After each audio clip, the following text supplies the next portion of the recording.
कामरा आणि सुषमा अंधारे यांच्या विरोधामध्ये विधान परिषदेमध्ये हक्कभंग दाखल करण्यात आलेला आहे। भाजप आमदार प्रवीण दरेकरांनी हक्कभंग प्रस्ताव मांडला। अंधारे यांनी व्यक्त केलेली भाषा आणि गाणं सभागृहाचा अवमान असल्याचं दरेकर यांनी म्हटलंय।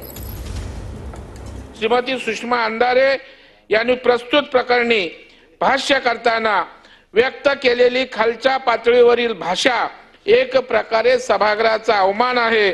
म्हणून श्रीमती अंधारे व कुणाल कामरा याच्या विरुद्ध मी हक्कभंगाची सूचना देत आहे। मी सदरचे प्रकरण विशेषाधिकार समितीकडे पुढील योग्य त्या कारवाईसाठी पाठवित आहे। याचे संबंध अतिरेकी लोकांशी आहेत। राज्याचे गृहराज्यमंत्री इथं बसलेले आहेत, त्याला ताबडतोब अटक करणार आहात का? तो परराज्यामध्ये पळून गेलेला आहे आणि या कुणाल कामरावरती आम्ही गुन्हा देखील दाखल केलेला आहे।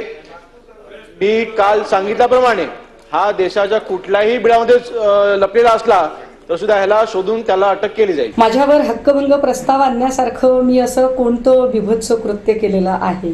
मी सभागृहात कुणाला 56 जण पायाला बांधून फिरतेची भाषा केलेली आहे का?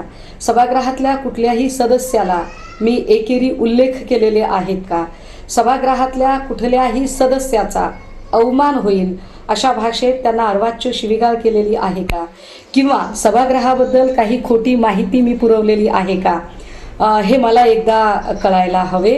आणि जर माझ्यावर हक्कभंग येणार असेल तर मग सभागृहात बिभत्स हातवारे करणाऱ्या लोकांवर तुम्ही हक्कभंग कधी आणणार आहात?